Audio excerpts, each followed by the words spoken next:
Hartstikke mooi dat je bist, Epke. De day after. Ja. Hoe wie die dag eerst er? Ja, spannende dag weer.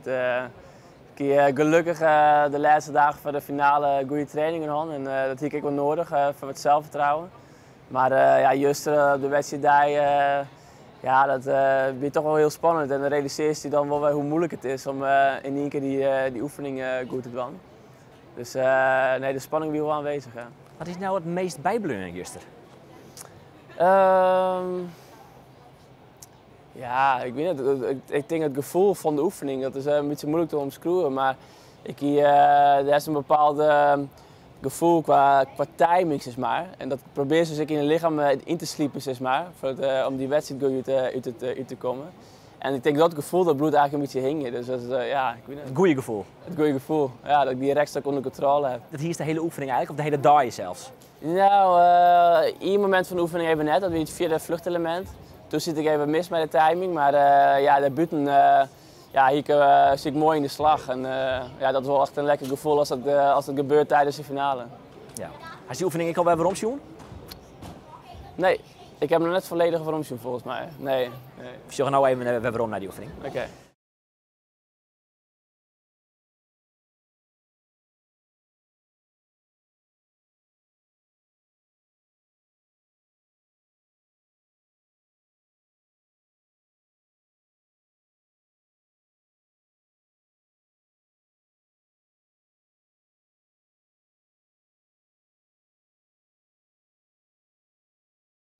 Wat ik begreep, dat is met name hoe dat vierde vluchtelement. Hè? Ja. Ziet er spanning in? Hoe ging dat? Nou, ik kwam helemaal als vergeleken met het inturnen wat we in het begin van die dag hier in de wedstrijdhal. Zit ik met dat eerste vluchtmoment ervan, van die combinatie, zie ik nou wat dichter op de stok. En ja, dan wordt die timing ik oors. En ja, dat hiek net goed terug. Dus op het moment dat ik in de lucht zie je toch dat ik zit prima. En Lieke ziet de rechts ook heel dicht op me. Dus ik moest hem opvangen met kromme jerms. En, Kan ik er op het podium toch, dat oor hier? ja, klopt. Die timing is oors. Dus dat is de meest op de wedstrijd, meest alleen even te trainen in de wedstrijdhal. En dat gevoel moest vast houden, want daarna moest ik gewoon in de trainingszaal in inturnbeurtjes van.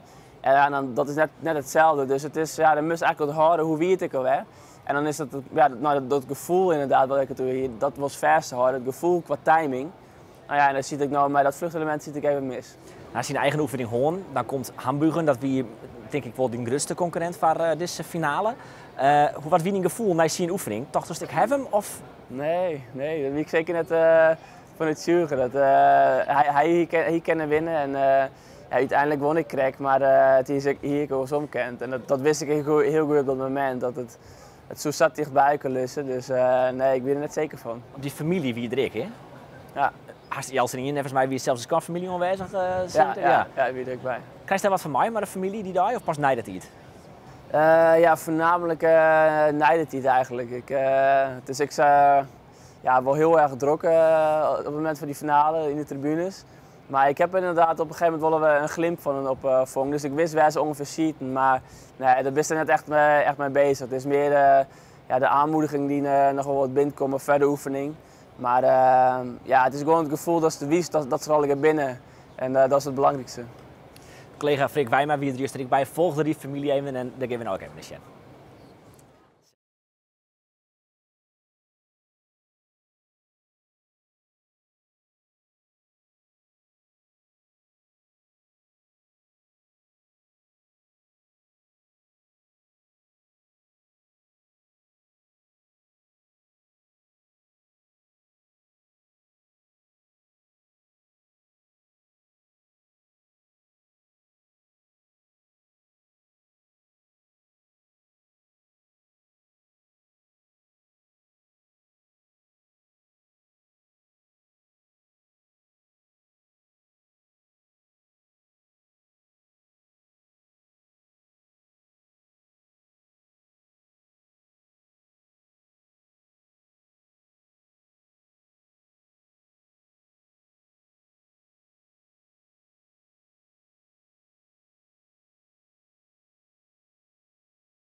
Ja, die familie die leeft echt mooi, dat is duidelijk te zien.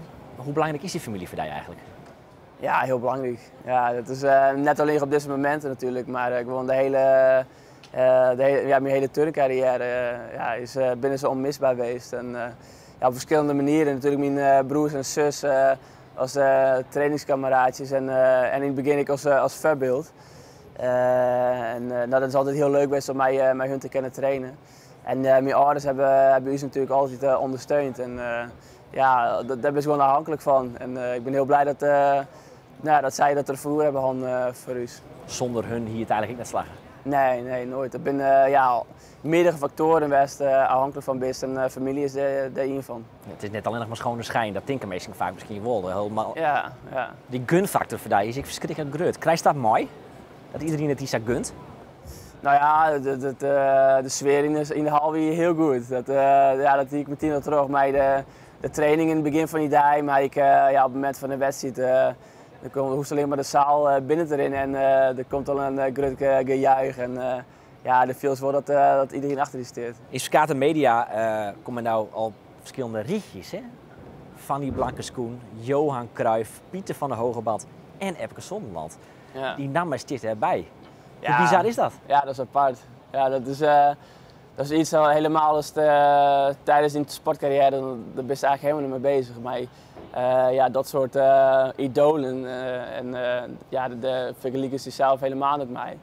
Dus dat is wel bijzonder dat het weer dient te horen. En ik wil een compliment. Ja. Hoe zit er zelf in dan? Want ik bedoel, wij kennen NICN, ik bedoel, je bent Europees kampioen, wereldkampioen, Olympisch kampioen, dan ben je een gruthiet.